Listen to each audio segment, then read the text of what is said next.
mengerahkan keseriusan, kelelahan untuk melawan sesuatu yang menjadi musuh. Perbedaannya, musuh itu di dalam ajaran Islam tidak hanya sifatnya fisik. Ada dua musuh, ada tiga malah ya, musuh fisik di dalam Al-Quran. Pertama, kafir, jahidil kuffar. Ada ayat begitu. Berjuanglah melawan orang-orang kafir. Wal munafiqin, dan orang-orang munafik. Ada dua. Yang ketiga, ini musuh fisik. Tapi cara menanganinya beda. Melawan orang kafir, beda dengan melawan orang munafik. Nabi masih sempat menyolatkan Abdullah bin Ubay. Tapi Nabi tidak pernah menyolatkan orang kafir. Walaupun setelah itu diharamkan. Adapun yang ketiga, dalam surat At-Taghabun, Allah menyebut musuh itu adalah min azwajikum wa auladikum. Sebagian dari keluargamu. Pasangankah itu ataupun anak? Mungkin ini yang sudah berkeluarga, yang sudah menikah, pernah cekcok dengan pasangan? Pernah marah kepada anak? Pernah? Ya, yang anak pernah ngelawan ke orang tua? Mohon maaf. Pernah. Itulah makna ayat ini. Ini musuh fisik. Cara menanganinya beda. Kalau orang kafir dalam medan juang boleh dibunuh. Orang munafik, kita hati-hati. Fahzarhum. Allah yang membunuh mereka. Allah yang akan mencelakai mereka. Qatalahumullah. Allah yang akan menyerang mereka. Sedangkan kita hati-hati. Adapun keluarga, nggak boleh dibunuh, Pak. Ya. Nggak boleh juga dianggap seperti munafik, nggak boleh. Jadi antum kalau tengkar masalah 01, 02 kemarin nggak boleh bilang ente munafik, nggak boleh. Ya. Persoalan politik kok dibawa-bawa ke bab kemunafikan, kekufuran, nggak ada hubungannya. Fitrahnya politik itu bertengkar. Sayyidatuna Aisyah bertengkar dengan Sayyidina Ali. Satu istri Rasulullah, satu apa? Mantu, sepupu, dan murid terbaik beliau di kalangan anak muda. Mau apa lagi? Kurang apa? Dijamin masuk surga nggak nih? Dijamin masuk surga. Radhiyallahu ta'ala anhumah. Tapi mereka perang. Mereka perang. Disebut perangnya ditulis dalam tinta berdarah dalam sejarah umat Islam. Disebut perang Jamal. Perang onta. Mau ngulang itu lagi. Maka antum kalau bawa persoalan politik ke mimbar suci ini, kita pecah semua. Di sini boleh berbicara adab berpolitik. Jangan bicara politik praktis. Musuhan kita Pak nanti. Sahabat Nabi sudah gagal untuk masalah itu. Apalagi kita yang bukan sahabat Nabi. Radhiyallahu ta'ala anhum. Ada yang imannya melebihi sahabat Ali. Ada pinternya melebihi Sayyidah Aisyah. Nggak ada Pak. Terus antum sok-sokan jadi pengamat politik. Men-repost aja tuh di grup. Di grup WA, posting di Twitter, posting di macam-macam. Akhirnya saudara sama saudara ngambek. 2019 antum lihat. Yang dicoblos jadi menteri. Yang dicoblos jadi presiden. Pertama, jadi menteri satu lagi jadi menteri lagi. Ya salam. Ya. Politik ini buletnya ada ujungnya Pak. Ada runcingnya. Nyakitin kita. Maka jangan pernah percaya dengan hakikat politik. Nggak ada yang abadi. Ini cuma pesan saya nanti 2024 lebih parah mungkin Pak. Wallahu alam kita nggak tahu. Karena umat manusia memorinya pendek.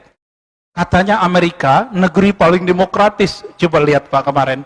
Mereka naik-naik ke Capitol ya. Oh manjat lebih parah daripada demonstran di Indonesia. Naik manjat Pak. Terbunuh juga 4, ya kan? Berluka-luka sekian puluh orang. Sama. Inilah fitrahnya politik. Maka jika antum mencintai umat, mencintai masjid ini, karena Allah, jangan bawa politik praktis ke sini. Ya, tolong pengurus diseleksi, difilter. Tolong, ini permintaan kita dari hati. Ulama itu milik umat, Kalau ulama mulai ngomong politik praktis, pecah umat. Benar gak? Sayyidina Ali, siapa yang lebih hebat karamahnya dari beliau? Pedangnya itu menyambar orang, bisa rebah berapa orang, Pak. Tapi beliau, ternyata sehebat beliau tidak mampu membendung perpecahan. Apatah lagi kita.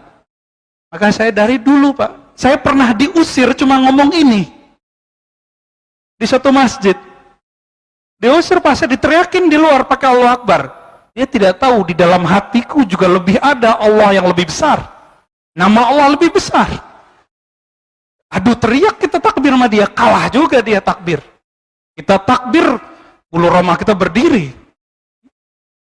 Disebut nama Allah, wajilat qulubuhum, dia enggak bergetar, dia sombong, dia sebut nama Allah. Enggak berhak dia menyebut nama Allah. Disebut nama Allah orang mengecil, enggak ada orang utama sombong. Ini takbir begitulah yang nanti yang dipunyai oleh tentara Al-Mahdi. Apa kata Nabi? Nanti tentara Al-Mahdi menaklukkan Rom cukup dengan takbir. Takbir yang gimana? Takbir yang mampu mengecilkan ego. Inilah musuh kita yang keberapa? Tadi setan. Apa belum? Kafir, munafik, keluarga. Keluarga kalau dibagi lagi jadi dua kan? Istri, suami, pasangan, anak, ya, banyak tuh. Yang berikutnya, diri kita sendiri. Ini yang paling berat. Baru setan. Setan itu nomor berikut. Nomor berikut, Pak. Jiwa inilah ya kalau ngomongnya kotor. Kalau ngomongnya jorok. Ini jiwa kita ini, jiwa saya ini. Itu kalau ngomong jorok, Pak, lebih jorok dari Bapak. Sama kita. Kalau lagi kasar, menghardiknya sejahat orang yang jahat. Sama, mau ustadz, mau ulama, sama. Tapi kalau setan, itu mainnya talbis. Apa arti talbis? Dia poles. Dipoles kalau setan. Maka setan, iblis.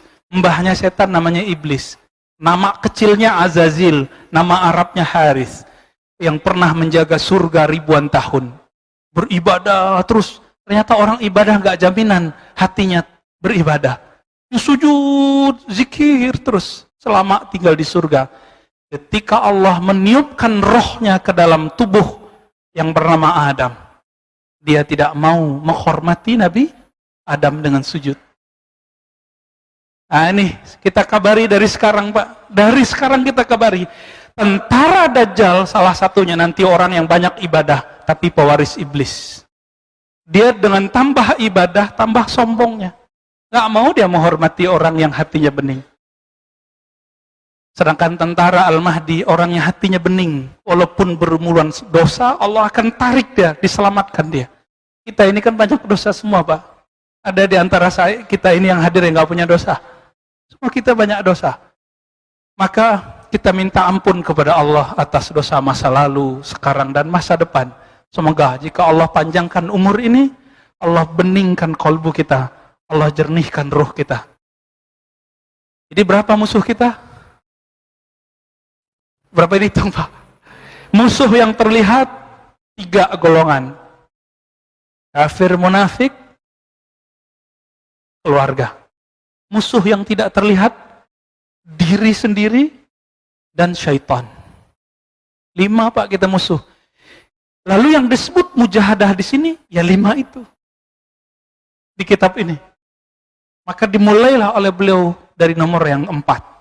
Bebas di sini, bebas semua. Orang-orang Ahlul Badar yang berjumlah hanya 313. Kenapa beliau, mereka-mereka itu yang hatinya sangat suci, bening, ruhnya sangat jernih, bercahaya. Itu walaupun jumlahnya cuma 300-an, bisa melawan ribuan tentara orang kafir. Kenapa?